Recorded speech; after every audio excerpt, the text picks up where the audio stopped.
Dans l'épisode de cette semaine, j'aimerais mettre en avant un sujet qui est pas assez abordé, je trouve, dans les discours des prédicateurs, des imams au sein de la communauté musulmane. Et pourtant, ce sujet, il est tellement important que quand on l'ignore, ça peut vite devenir un blocage dans cette quête de tranquillité, d'apaisement, de paix intérieure, de sakina qu'on essaie d'avoir et de mettre en place. Aujourd'hui, j'aimerais parler d'un sentiment que beaucoup d'entre nous connaissent, cette impression de ne jamais être totalement satisfait. Vous savez, ce truc-là de ne jamais être satisfait, c'est quand on attend d'obtenir quelque chose et on se dit, bon, bah, quand je vais avoir ça, je vais être tranquille. Quand je vais avoir ça, je vais être heureuse, je serai bien dans ma vie, etc. Et une fois que tu atteins cet objectif, bah, il y a une nouvelle envie qui apparaît. Il y a un nouveau besoin. Il y a une nouvelle comparaison qui peut apparaître.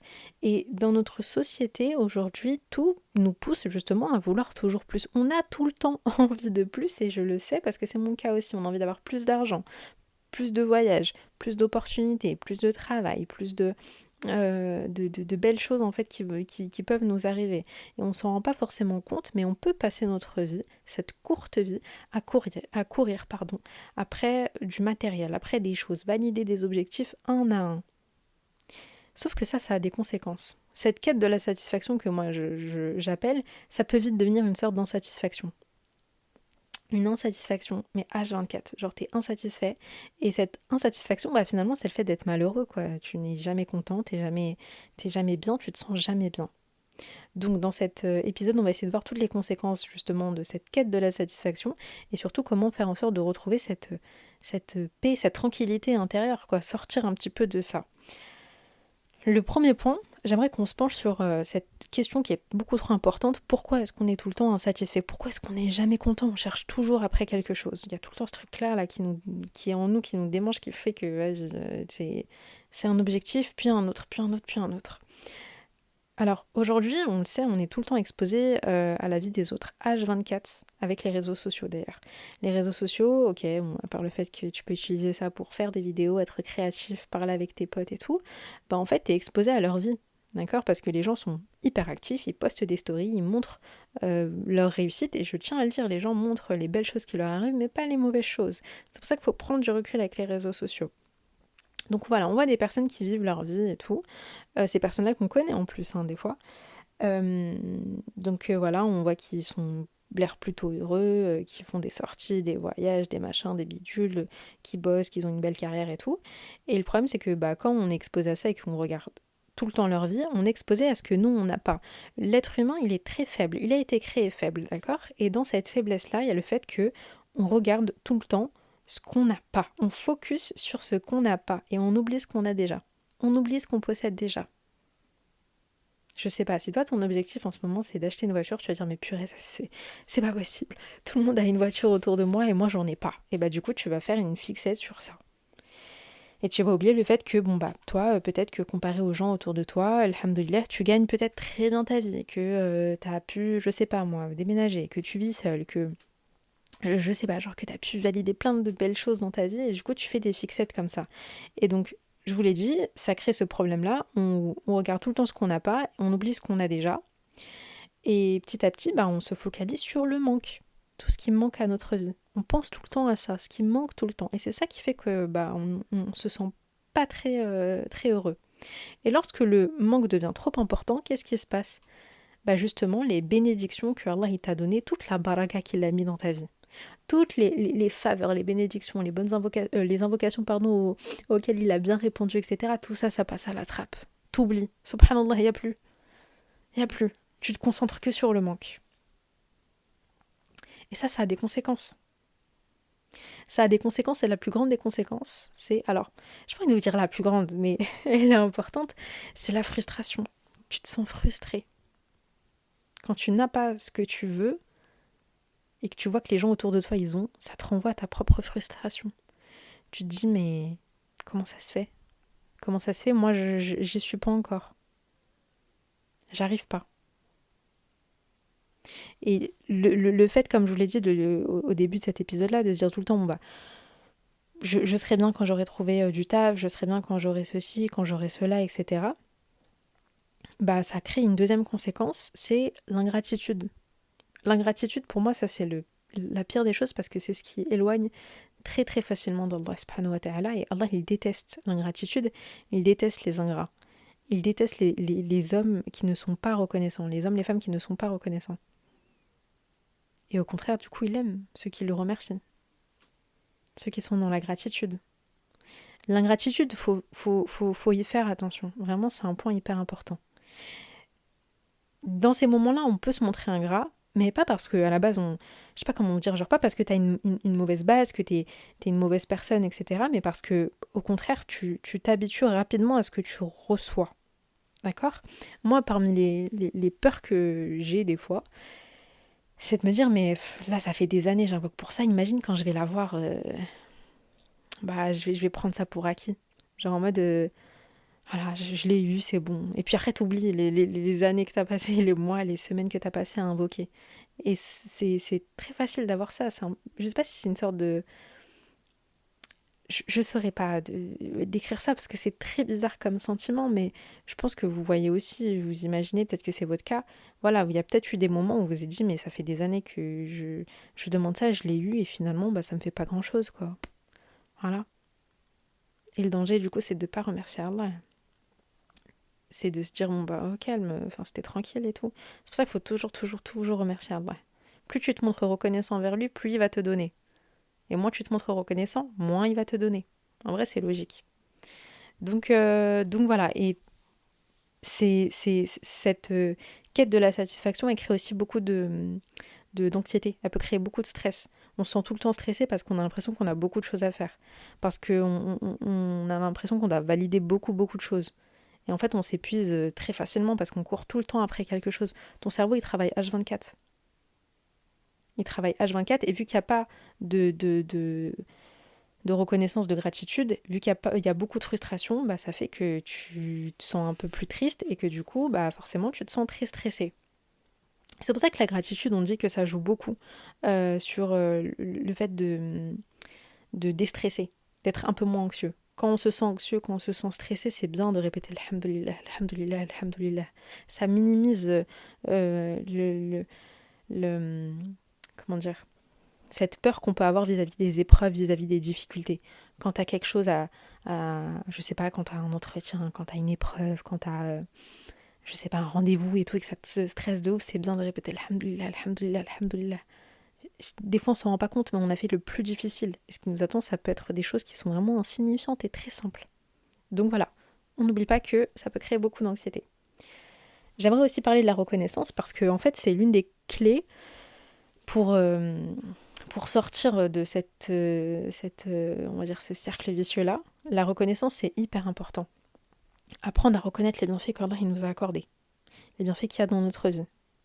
Comme je vous l'ai dit, on a tendance à remarquer ce qui manque, mais rarement ce qu'on a déjà. Donc c'est bien des fois de ne pas prendre pour acquis ce qu'on a, comme notre santé, notre famille, nos amis, avoir un toit, avoir de quoi manger, avoir de l'argent, avoir des biens. Juste se dire, mais alhamdoulilah, quoi, je prends conscience de ce qui m'entoure, j'aime ma religion, je me sens proche d'Allah, et des fois c'est juste ça. Juste ça dont notre cœur il a besoin. Et quand on commence à regarder un petit peu plus ce qu'on possède déjà, comme je vous l'ai dit, bah, ça t'amène à être un peu plus apaisé, un peu plus tranquille dans ta vie. Il y a la gratitude aussi. Reconnaissance et gratitude, c'est deux mots qui se ressemblent, mais c'est pas vraiment la même chose. Dans l'islam, la gratitude, c'est pas juste bon bah merci. Ah j'ai vu ça, merci. C'est plus que ça. C'est ton cœur qui parle. C'est ton cœur qui parle. C'est ton cœur qui remercie Allah. C'est reconnaître le fait que tout vient de lui, en fait. Dans cette vie-ci, bah tout vient de lui. Et la gratitude, ça signifie pas aussi comment dire, de se stopper. Non, mais moi j'ai déjà tout, tranquille. Je vais pas chercher plus loin, alors que j'ai peut-être besoin d'aller plus loin. Pas du tout. On peut être dans la gratitude et être ambitieux. On peut être dans la gratitude et vouloir faire un peu plus d'études. Faire, je sais pas moi, d'avoir de nouveaux objectifs. Aller un petit peu plus loin. Chercher je sais pas moi, un poste, du taf qui nous parle un peu plus, avec un salaire un petit peu plus important. Si on le fait avec la gratitude, franchement, Il n'y a rien de mal en fait. Et c'est ça aussi qu'on comprend pas souvent avec l'islam et beaucoup de gens ont tendance à ne pas comprendre la chose, mais Allah il nous pousse à aller loin. Allah il nous pousse à ne pas rester dans notre zone de confort, mais d'aller chercher plus loin, de s'éveiller un petit peu plus, de grandir, d'acquérir en connaissance, en compétences. Ça c'est important. Mais tant que ça se fait avec la gratitude, bah en fait c'est ok genre. Donc voilà, essayer de chercher à évoluer, réussir, construire de beaux projets, etc. Tout ça, c'est important. Mais c'est important d'avancer dans tout ça avec cette paix à l'intérieur de nous. Et pas cette fin, ce truc-là de non, c'est un objectif après un autre, je dois jamais m'arrêter. Et on arrive bientôt à la fin de cet épisode, mais avant, j'aimerais rappeler quelques notions qui sont importantes. Quand on peut se sentir submergé, quand on a l'impression qu'on se compare trop avec les autres, qu'on n'arrive pas à avancer, qu'on se concentre uniquement sur les choses qui nous manquent, c'est important de couper un moment avec les réseaux. Ne pas trop regarder la vie des gens. Quand on sait que voilà, ça peut un peu nous frustrer, nous renvoyer à notre propre situation, on coupe un petit peu. Un peu de reconnaissance, un peu de gratitude. Répéter très souvent le hamdulillah, le tahmid. Très souvent, on parle beaucoup du istighfar, le tahmid c'est encore mieux. Répéter le hamdulillah plusieurs fois. Plus tu es reconnaissant, plus Allah il va te donner. Et surtout, on ne lâche pas les invocations. Beaucoup, beaucoup, beaucoup invoquer Allah pour ce qu'on veut. Se dire que tout vient de lui, absolument tout vient de lui. Et le dernier point dans tout ça, enfin l'avant-dernier point, c'est le fait de se dire que des fois Allah il sait mieux que nous. Quand on dit qu'il sait mieux que nous, ça veut dire qu'il a davantage de sagesse. Et que quand il ne nous accorde pas alors qu'on lui a demandé, c'est qu'il sait que ça pouvait être un mal pour nous. Et donc c'est pour ça qu'il faut lui faire confiance. Le tawakkul, c'est faire confiance à Allah, même quand ça ne va pas dans ton sens. C'est ce que les gens oublient beaucoup. Quand ça va pas dans ton sens, tawakkul. Quand tu voulais ça, tu voulais A, Allah il t'a donné B, je prends quand même. J'accepte quand même, c'est dur. Je vous dis ça et tout. La vérité, des fois, c'est dur. Franchement, des fois, c'est compliqué. On se dit, mais comment je vais faire, etc. Allah, petit à petit, nous fait comprendre que c'était la meilleure des choses qui pouvaient nous arriver. Donc, le tawakkul, c'est faire confiance à Allah, même quand c'est compliqué, même quand c'est difficile, même quand on n'a pas eu ce qu'on voulait. Et c'est surtout s'accrocher à lui. On s'accroche à lui. On reste près de lui. Mais vous savez, cette quête de la satisfaction, en vrai, elle interroge beaucoup de, de problèmes, de choses chez l'être humain, parce que ça remet en... Comment dire? Ça nous permet de comprendre que le problème, c'est pas ce qu'on a, c'est pas ce qu'on possède, etc. Le problème, c'est d'avoir appris à regarder constamment ce que les autres ont, d'être H24 dans la comparaison. Ça aussi, c'est une chose qui peut venir des parents. Je pense que vous le savez déjà, hein, souvent quand on a des parents qui comparent beaucoup leurs enfants, regardant tel il a eu ça, toi t'as pas eu, bah, malheureusement ça peut rester avec le temps. Donc ça peut faire qu'on va beaucoup se comparer avec les autres, même en grandissant. On va pas se mentir, on est aussi dans un monde, dans une société où, avec une génération où en fait on voit très facilement la vie des autres. Donc les réseaux sociaux, tous ces outils-là nous poussent aussi à nous comparer, où la gratitude elle devient compliquée à mettre en place. Donc aujourd'hui, c'est important d'essayer de prendre du recul, je pense, en tout cas, avec le monde dans lequel on vit, avec les réseaux, l'intelligence artificielle, tous les machins, les bidules, là. On dirait un peu les vieux qui parlent en vous parlant d'intelligence artificielle, mais j'en parlais dans une dernière de mes vidéos où je disais que c'était tellement devenu... ça prenait tellement de place dans notre vie qu'aujourd'hui, on a besoin, en tout cas, moi, je sens que ma génération a besoin d'authenticité, on a besoin de calme, on a besoin de tranquillité, on a besoin de souffler un peu. Et les réseaux sociaux, le téléphone ne nous permet pas tout ça, en fait. Ça ne nous permet pas de souffler un petit peu et d'être davantage, de s'ancrer davantage dans le moment présent et de se concentrer sur l'essentiel. Donc je crois qu'on arrive à la fin de cet épisode-là. J'espère avoir tout dit et surtout j'espère que ça a été utile. Si c'est le cas, n'hésite pas à partager cet épisode. Tu peux me laisser les 5 étoiles et un commentaire. Tu peux me rejoindre sur les réseaux sociaux, c'est Safsapon Podcast sur TikTok et Instagram. Je suis hyper active en ce moment, vraiment. Surtout Insta, je publie beaucoup. Donc n'hésitez pas à me rejoindre dessus. Et voilà, bah, écoutez, on se dit à très vite, pardon, Inch'Allah, pour un nouvel épisode. Lundi prochain, sûrement, si tout va bien. Assalamu alaikum.